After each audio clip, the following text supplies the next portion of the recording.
Bom dia, Rio de Janeiro! Bom dia. Dá uma palma pra gente, só pra quem esse aqui. Vamos lá. Olha isso. Aê, muito bom. Obrigado, viu? Só ela bateu palma. Eu tô triste com vocês, tá bom? Então, de novo, vai. Palma. Agora a gente se sente mais confortável. Saudações, pessoal. Muito obrigado por estar aqui com a gente. Vamos bater um papo aqui sobre branding. Estou aqui com a Roberta Savaterro, CEO da Clara, Daniela Lazarotto, CEO da Cordão. E eu queria antes que elas apresentassem um pouco da Clara e da Cordão para vocês, para a gente conhecer. Dani, contigo começando. Bom dia, pessoal. Prazer estar aqui com vocês. Eu sou a Dani Lazarotto, eu sou CEO da Cordão, que é uma consultoria de estratégia que tem ajudado muitas empresas a tirar o marketing e a marca de um lugar voltado para a comunicação e levar isso para uma ferramenta realmente de negócios que constrói diferenciação. Então, isso é o que eu tenho feito nos últimos 7 anos como Cordão, mas a minha vida toda profissional enquanto estrategista, e vai ser um prazer compartilhar um pouco com vocês. Roberta? Boa! Bom, gente, último dia de Web Summit. Espero que estejam energizados para falar sobre branding. Eu sou a Roberta, sou diretora global de marketing da Clara. Clara é uma fintech que nasceu para resolver as dores de reembolsos das empresas, e a partir disso a gente desenvolveu toda uma solução para as empresas fazerem e gerenciarem seus pagamentos. Eu não sei quem aqui está no Web Summit guardando notinha para fazer o reembolso depois. Se esse for seu caso, depois comenta lá com a sua empresa para contratar a Clara, para usar os cartões corporativos e com isso eliminar reembolso de uma vez por todas. Deixa eu ver só um pouquinho aqui. Alguém aqui usa a Clara? Deixa eu ver, levanta a mão. Olha lá, temos clientes da Clara aqui com a gente. Olha que legal, ó. Boa, sem notinhas, né? Maravilha, maravilha. Para a gente abrir esse painel, vamos lá. O contexto é criação de marca, de branding. E a gente tem um cenário aí cada vez mais saturado. Startups, mercado agitado. Como é que a gente constrói uma marca de sucesso a partir do zero, né? E o que tem ido além de logo, cor, tom de voz? É por aí que começa? Como é que funciona? Dani, começando contigo. Bom, a marca é tudo além disso, né? Então, a primeira coisa que a gente tem que entender é que marca ela vai muito além de logo, de fonte, de identidade verbal ou visual. Mas a gente vai chegar lá. Eu acho que ter uma marca forte, independente do cenário que a gente está, não mudou. O que significa ter uma marca forte é a mesma coisa que significava 100 anos atrás. A marca forte é aquela que é lembrada pelo seu cliente no momento de consumo, é preferida em relação aos seus concorrentes e o seu consumidor está disposto a pagar um pouco mais e você é fácil de achar e fácil de reconhecer. Isso é uma marca forte hoje ou 100 anos atrás. O que realmente mudou é que hoje a gente tem muito mais possibilidades. É um mercado muito mais dinâmico. E falando de startups, essas possibilidades são de a gente mudar o produto, o público, o canal de venda, o canal de comunicação e como eu comunico. Então, a gente tem que lidar com muito mais incerteza na forma de tudo, né? Com praticamente tudo que a gente está fazendo. Então, isso mudou. E isso a gente precisa estar preparado para lidar com essa mudança. Mas o que é uma marca forte? Não. Maravilha. Roberta, na tua visão, como é que a gente constrói uma marca nesse sentido também? E assim, eu acho legal, né, o que a Dani traz, porque reduzir a marca a logo e cor é a mesma coisa que reduzir a marca a roupa, uma pessoa a roupa que ela usa. Então, assim, a gente não escolhe a roupa que a gente está usando sem saber qual evento que eu estou indo. Né? A gente precisa saber qual evento a gente vai para se adequar para aquele tipo de situação. A mesma coisa uma marca. Você não vai escolher o logo, a cor, sem pensar qual que é o produto que você está entregando, qual que é a dor que você está resolvendo e qual que é a experiência que você quer causar no seu usuário final. Então, vamos pegar um exemplo. A gente tem aqui alguns clientes da Clara, espero que o cartão esteja funcionando super direitinho, cartão Mastercard, então não dá problema. Mas vamos supor que a gente tem algum tipo de bloqueio, né? Durante o evento, um bloqueio de fraude aconteceu. Vocês provavelmente vão entrar imediatamente em contrato com o nosso suporte tem que estar lá, preparado para resolver a questão, para vocês continuarem usando o cartão durante o Web Summit. Né? Tem uma situação que ela é muito time sensitive. Se a gente não prestar um suporte bem feito, a impressão que você vai ficar daquela marca é muito ruim. Então, a marca, ela permeia toda a experiência dos usuários com os diferentes pontos de contato, do produto ao suporte. Tudo isso precisa estar na mesa quando a gente estiver discutindo branding. Dá para brincar aqui que a marca, ao contrário do que a gente pensa que é o logo, seria o que fica sem o logo, por exemplo. Se eu tirar o logo, como é que minha marca é entendida? Se a marca for boa, forte e construída corretamente, a experiência fica. Na tua visão, Dani? E o contrário é muito fácil da gente ver também. Que é quando a gente vê uma empresa, uma startup que tem uma marca linda, uma identidade visual super atrativa, você lê e não entende o que a empresa faz. Então, isso, por mais que a gente tenha uma marca bonita, essa marca nunca vai ser forte. Porque se ela não for entendida, ela não tem como ser lembrada. Eu queria entrar um pouco nesse tema aqui, né? A gente vê muito isso em pitches acontecendo, né? Acho que as marcas, elas não conseguem se explicar ao consumidor da forma correta. Sim, acho que muitas vezes a gente menospreza a dificuldade que é de explicar uma inovação. Por quê? Porque muita startup vem para resolver uma dor que o mercado ainda não resolveu. Isso exige uma solução disruptiva, que muitas vezes não se encaixa nas categorias existentes. Então, né, a Clara não é um banco, a gente não é apenas um software as a service, a gente não é apenas um cartão de crédito. Então, eu rompo com a lógica de categoria que as pessoas entendem. E com isso eu gero uma dificuldade de explicação. E eu preciso testar muito, diversos pitches e speeches, para a gente não cair naquele pitch genérico de entrar no site e falar, eu sou uma end-to-end solution para resolver todos os seus problemas financeiros. Né? Se eu explico a Clara dessa forma... Sou uma empresa B2B que resolve um problema end-to-end, todos os consumidores, classe A, B, C, e fala, tá. Mas o que você faz? Exato. E ó, tenho certeza, tem alguém que tem dores assim no site, né? Então tem que rever nessa história. Dani, você acha também o pessoal é muito claro na explicação às vezes? Quando a gente está pensando em marca e essa marca não te ajuda a explicar, você não tem um posicionamento claro. Então, essas coisas genéricas, elas nos trazem conforto, porque é muito fácil numa reunião todo mundo concordar com esse posicionamento genérico, porque para você ser claro na sua mensagem, você precisa fazer escolhas. E quando a gente está falando de startups, normalmente elas têm muito medo de se posicionar de alguma forma, porque elas sabem que vão precisar pivotar e vão precisar mudar. E aí, quando eu sento com uma startup para conversar sobre branding, elas sempre me trazem, mas se eu me posicionar e me explicar demais nesse momento e eu quiser mudar ali adiante, eu vou ter errado no meu posicionamento. Então, é claro que é sempre muito sensível para a gente posicionar e prever as mudanças, mas se a gente tem uma visão de futuro bem desenhada e a gente consegue ter uma ideia de significado, propósito e valores, é sim possível criar uma estratégia de posicionamento que te permita mudar, te dê flexibilidade. E esse é um dos maiores erros da startup, é não querer olhar para isso por medo disso te engessar. A boa estratégia te liberta e não te engessa. Nós vamos falar de estratégia daqui a pouco, quero puxar esse tema aqui. No caso, Roberta, vocês usando o conceito de startup, que é exatamente iniciar um caminho que não foi criado ainda, né? Em alguns casos, as pessoas não conhecem a solução, foi bem o mundo de vocês. Vocês criaram uma marca onde tinha que criar não existia uma referência direta, né? Como é que foi esse desafio e o que pode ser passado para as startups que estão nessa mesma posição? Boa. Então, eu acho que criar um conceito novo exige muita educação. E muita startup, ela precisa, né, de retorno rápido. A gente precisa crescer rápido, pivotar rápido e conseguir levar a empresa para a sustentabilidade.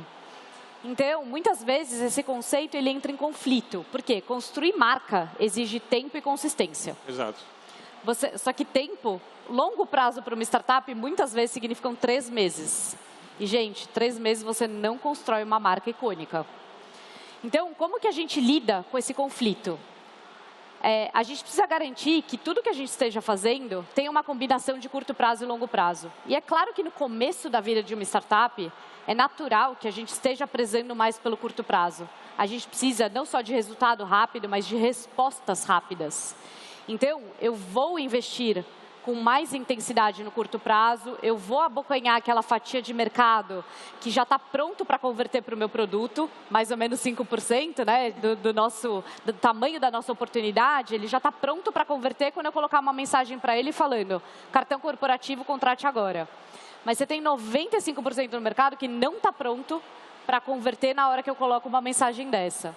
Então, para isso, eu preciso trabalhar em paralelo a todo o meu canhão de conversão, eu preciso trabalhar o resto do funil.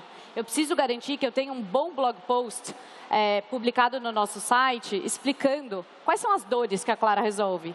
Quanto custa hoje para uma empresa gastos fora da política de gastos, que não são monitorados em tempo real. Então, tudo isso me ajuda a trazer educação, que vai gerar uma conscientização de que as empresas precisam de uma solução para controlar melhor suas despesas. Então, balancear desde o começo da startup, sabendo que no começo vai ser um 80-20. 80% focado em conversão, mais ou menos uns 20% em educação, topo de funil. E conforme a empresa vai ganhando maturidade e tração, você vai equilibrando melhor esses pratinhos. Eu gostei da parte que você falou ali. Médio prazo, as ações podem ser vistas mais para a gente vai voltar nisso daqui a pouco, mas com respostas rápidas. Eu acho que esse é um erro que acontece muito, né? Ah, não, está acontecendo, estamos indo. Vou puxar para a Dani uma questão na construção aqui. Você trabalha muito com marcas iniciantes, emergentes, né? Qual é o maior erro que as startups estão cometendo ao iniciar essa jornada de branding? E como é que a gente transforma essa construção em algo que se sustente ao longo do tempo, já que a gente está falando de médio prazo e longo prazo? Eu acho que o maior erro da startup é achar que ter uma marca é ter um nome e ter um brand book. Isso é excelente, mas isso é insuficiente. Então, quando a empresa para no brand book, ela já saiu perdendo, porque o seu concorrente, se ele tiver uma estratégia melhor do que a sua, você parou no brand book e ele foi além. Então, é preciso entender que o brand book não é tudo. Ele é o início do processo. O segundo erro que eu acho que é bem importante, uma vez que as empresas têm uma estratégia desenhada, vamos dizer aqui que foram além do brand book, tem uma estratégia, tem um posicionamento, o segundo erro é não entender que o seu dia a dia direciona a estratégia se você não tomar muito cuidado. Então, assim, mesmo que você tenha uma estratégia, um objetivo lá na frente, se você não estiver observando a decisão que você toma hoje, você pode estar mudando a sua estratégia. Então, você sofreu uma pressão para mudar um pouco a sua comunicação, que você nem sabe o motivo. Tem um novo canal, tá todo mundo lá fazendo vídeo, postando no Exatamente. Você entrou num canal porque estava muito legal, você surfou uma trend, você quis aproveitar uma oportunidade e quando você viu, a sua estratégia mudou.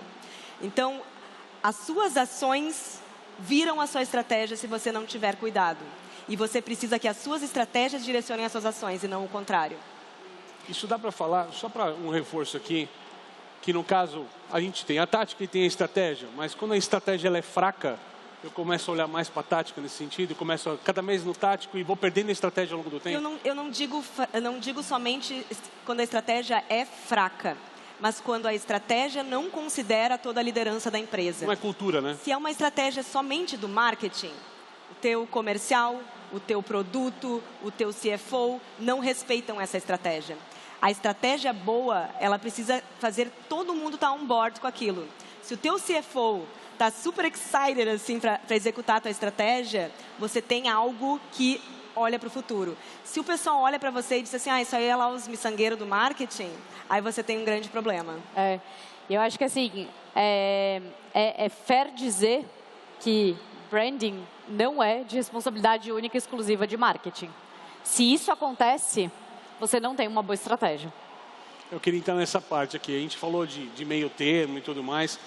Como é que a gente difere isso? Porque na prática hoje o que a gente acontece e vê é um pouco desse cenário, né? Você tem a área de marketing sem uma métrica, sem uma visão de negócios e a área de operação financeira em um outro universo paralelo. Quase dois mundos dentro de uma mesma empresa, mesmo em empresas pequenas, né? Como é que vocês veem isso na Clara? Depois vou passar para a Dani também. Claro. Eu acho que assim, a gente precisa reconhecer como marqueteiros, e acabei não falando até no começo, mas eu trabalho há 15 anos, né, com marketing. Metade desse tempo em multinacionais de bens de consumo, então já vendi Lipton, já vendi Omo, já vendi Nescafé. E a outra metade em empresas de tecnologia, sempre early stage startups ou scale-ups. E a gente precisa reconhecer que, de alguma forma, nós como profissionais de marketing falhamos. E a gente falhou ao separar o que é mensurável do que não é mensurável. E criar ali um muro, um Chinese wall, entre o que é performance e o que é branding. Essa divisão ela é 100% teórica da porta para dentro da empresa. Quando você está na rua, e o seu usuário está olhando lá o Instagram, o LinkedIn, o TikTok e está vendo um post patrocinado, você acha que ele está pensando se aquilo é, né, performance? Não, para ele é um ponto de contato com a marca e ele está formando uma opinião sobre você ali. Então, de alguma forma, essa divisão que foi criada por uma falta de mensuração, ela atrapalhou muito a gente construir marcas fortes e icônicas. Então, a primeira coisa é, tudo é mensurável. A diferença é qual KPI que você está usando para mensurar. Quando eu estou fazendo um blog post explicando qual que é a dor que a Clara resolve, né, quanto as empresas estão perdendo de dinheiro com gastos fora da política, eu estou fazendo esse blog post não com uma intenção de gerar uma venda imediata. Então, se eu medir a performance desse blog com um KPI de venda, provavelmente eu vou falar, blog não funciona. Quando isso não é verdade. Porque, na verdade, eu estou criando uma conscientização sobre dores que muitas empresas vivem e muitas vezes elas não sabem que vivem. E, na verdade, o que eu tenho que medir ali é quantas pessoas estão acessando esse blog post? Quantas pessoas estão ficando até o final? Qual que é o time spent? Se eu tenho ali um texto... Como eu melhoro isso a cada momento, né? E como eu otimizo. Quando eu vou melhorando a cada mês, a cada momento, esses números. Se eu crio um texto que a pessoa fica 10 segundos e vai embora, tem alguma coisa de errada com aquele texto. A pessoa não consumiu o conteúdo que eu queria consumir. Então, esse é o tipo de KPI que a gente precisa trabalhar quando eu estou num conteúdo topo de funil. O conteúdo de conversão, sim, a gente vai medir de acordo com não só contratos, mas qual que é o meu CAC payback, né? Quanto tempo eu estou demorando ali para recuperar todo o investimento que eu fiz para adquirir aquele usuário. Sim. Então, tudo é mensurável. A gente só precisa escolher os KPIs certos para fazer a coisa acontecer. E Dani, como é que você vê? E aí eu queria te perguntar uma coisa também, junto com a questão. Se tiver que escolher, nesse contexto de métrica, uma única métrica ou sinal para acompanhar a efetividade do que a marca nos primeiros meses, qual seria? Mensuração de marca é sempre um assunto bem polêmico, porque a gente criou essa mentira de que marca não é mensurável. Ah, marca não é mensurável, marca é longo prazo. Não, não necessariamente. Acontece que muitas pessoas não respeitam as métricas de marca e querem mensurar a marca por outras métricas que são métricas de outras coisas dentro do negócio. Então, força de marca, a gente sempre vai precisar mensurar através de pesquisa. E existe um custo dessa mensuração. As empresas querem mensurar só coisas que não têm custo, né?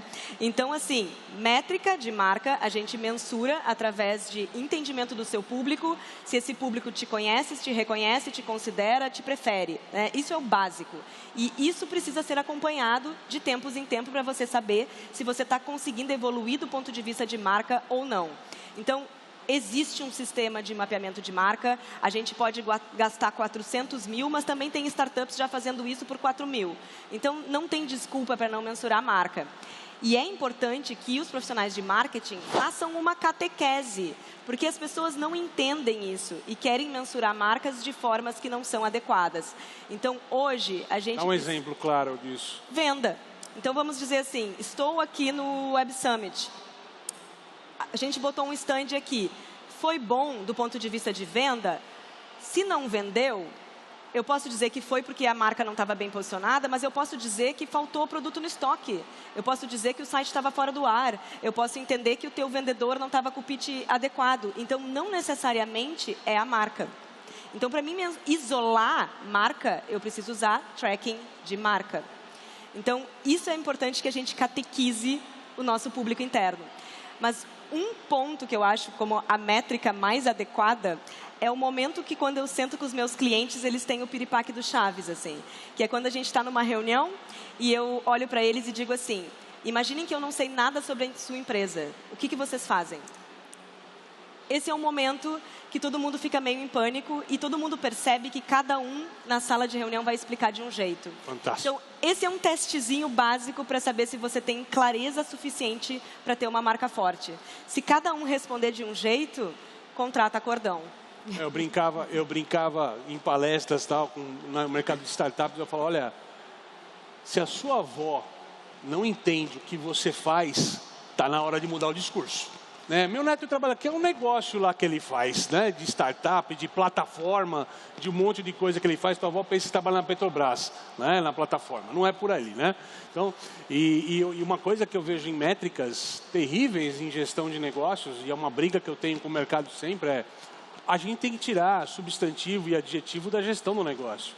Gestão, no final do dia, é número, é Excel. E por mais que a gente não goste de matemática, muita gente foge disso, no final do dia, tudo que é. Como é que a logo ficou bonita? É boa, é legal, funcionou, tá bom, tá indo. São palavras, mas elas não justificam as ações. Se eu sei que tem um resultado de 30 que vai a 40, eu sei que houve um crescimento. Mas se eu sei que estava bom e agora está mais legal, eu não tenho ideia do que eu estou fazendo com isso. E infelizmente no dia a dia, em reuniões de operação, a gente vê muitas coisas sendo medidas, infelizmente, por palavras. Faz sentido? E uma coisa muito legal dessas pesquisas que a Dani comenta é como é que a gente conecta o resultado da pesquisa com o resultado de negócio. Que eu acho que esse é o grande valor, né? O CFO, ele vai continuar te exigindo o impacto no P&L. Ele não vai mudar isso. E a gente, como marketing, a gente precisa provar em números como que a gente influencia o P&L. Então, pesquisas, e sejam elas, né, das mais sofisticadas às mais simples, elas ajudam a gente a entender o quê? Se eu tenho um ponto a mais de awareness, né, se eu tenho mais pessoas conhecendo a minha marca, quanto que isso se traduz em vendas? Porque eu sei exatamente o meu funil. E você me trouxe uma palavra agora, que ela é, acho que é a palavra menos mensurável no mundo, awareness.